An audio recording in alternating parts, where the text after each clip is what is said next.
Hi అందరూ ఎలా ఉన్నారు? నేను మీ తెలుగు మ్యాన్‌ని. సరాసరి మనం న్యూస్‌లోకి వెళ్ళిపోదాం. హైదరాబాద్‌లోని జూబ్లీహిల్స్‌లో భారీ అగ్ని ప్రమాదం సంభవించింది. రోడ్ నంబర్ 36లో ఉన్న మంగళగౌరి శారీ షోరూంలో ఈరోజు ఉదయం 11:20 నుంచి 11:30 సమయంలో మంటలు మొదలయ్యాయి. బేస్మెంట్‌లో ఉన్న గోపురం డెకరేషన్ ద్వారా ఈ మంటలు అంటుకున్నాయని, ద్వారా వేగంగా వ్యాపించాయని వర్గాలు చెప్తున్నారు. కొన్ని నివేదికల ప్రకారం షార్ట్ సర్క్యూట్ కారణంగా మొదలయ్యాయని అంచనా.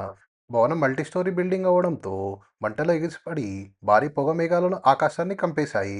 కాగా అగ్నిమాపక దళాలు తక్షణమే స్పందించి 4 నుండి 5 ఫైర్ ఇంజన్లను మంటలు ఆర్పే పనిలో చేపట్టారు. హైడ్రా టీంలు మరియు పోలీస్ టీం మరియు డిజాస్టర్ రెస్పాన్స్ ఫోర్స్ కూడా సహకరించాయి. షోరూమ్ రెనోవేషన్ పనులు జరగడంతో 5 నుండి 10 మంది కార్మికులు అందులో ఉన్నారని నివేదికలు చెబుతున్నారు. కాగా మన ఫైర్ టీం మరియు పోలీస్ టీం వెంటనే స్పందించడంతో ఎవరికీ నష్టం జరగలేదు. మంటలు గ్రౌండ్ ఫ్లోర్ మరియు ఫస్ట్ ఫ్లోర్లో ఎక్కువగా నష్టం కలిగించాయి. శారీస్ మరియు గార్మెంట్స్ భారీ స్టాక్స్ దెబ్బతిన్నట్లు తెలుస్తుంది. నష్టం లక్షలలో ఉండొచ్చు. జూబ్లీహిల్స్ ఎమ్మెల్యే వల్లల నవీన్ యాదవ్ మాట్లాడుతూ మంటలు చెలరేగాయి కానీ ఎవరికి ఏమీ కాలేదు, అందరూ సురక్షితంగా బయటకు వచ్చారని తెలిపారు.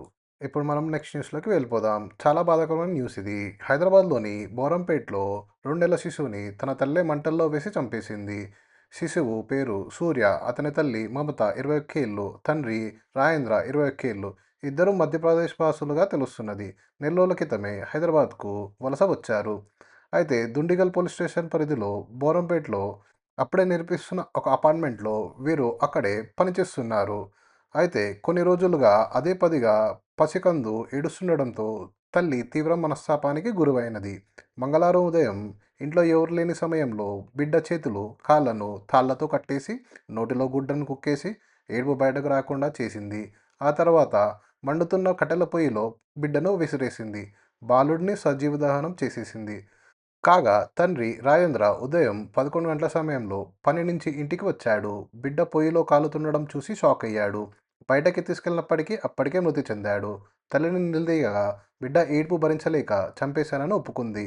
దీంతో పొరుగువారు భార్యాభర్తల మధ్య ఘర్షణ చూసి పోలీసులకు సమాచారం ఇచ్చారు. మమతను అరెస్ట్ చేసి విచారిస్తున్నారు. కేసు నమోదు చేశారు.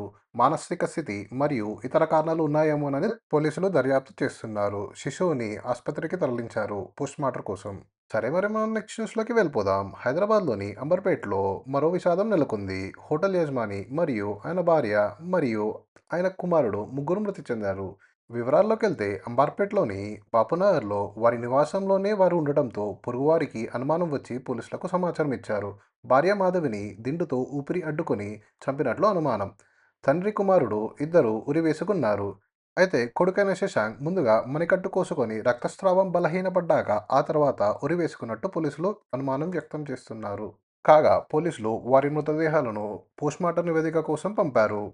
ఆర్థిక ఇబ్బందుల లేదా వడ్డీ వ్యాపారుల వేధింపుల లేదా ఇతర కారణాలు ఏమైనా ఉండవచ్చోనేమోనని పోలీసులు దర్యాప్తు కొనసాగిస్తున్నారు.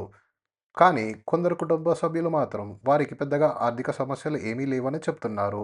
సరే మనం నెక్స్ట్ న్యూస్లోకి వెళ్ళిపోదాం. హైదరాబాద్లో మరో విజయవంతమైన పోలీస్ ఆపరేషన్. జగద్గిరిగుట్ట పోలీసులు దొంగను అరెస్ట్ చేసి 14 తులాల గోల్డ్ని స్వాధీనం చేసుకున్నారు. ఇది ఫిబ్రవరి 23న జరిగింది. అయితే పోలీసులు వెంటనే చర్య తీసుకోవడంతో 25వ తారీఖు కల్లా అరెస్ట్ చేశారు.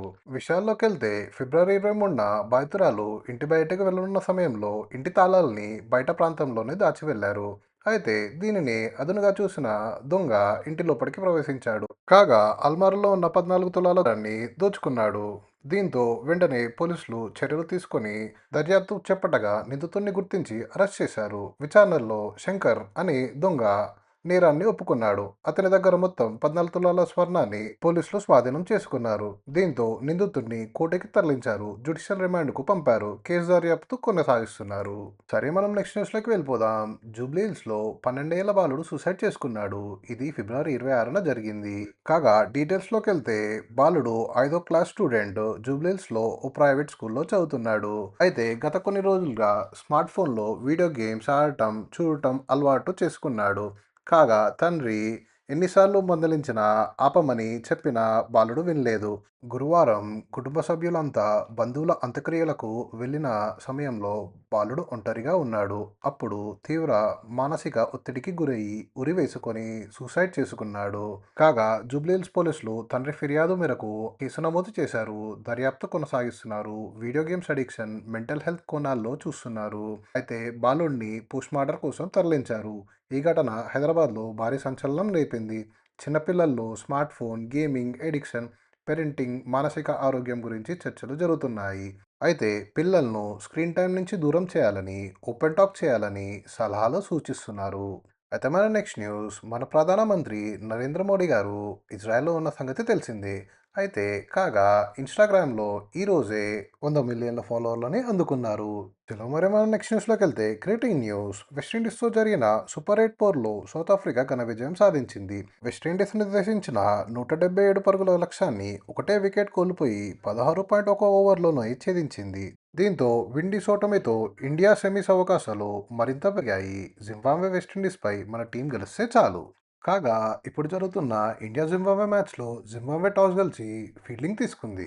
ఓకే యార్, ఈరోజుకి వీడియో ఇంతే. నాకేమైనా సజెషన్స్ ఇవ్వాలనుకుంటే కింద కామెంట్ చేయడం మాత్రం మర్చిపోకండి. లైక్ చేయండి, సబ్స్క్రైబ్ చేయండి. మళ్ళీ రేపు ఇంకో వీడియోతో కలుద్దాం. Bye bye.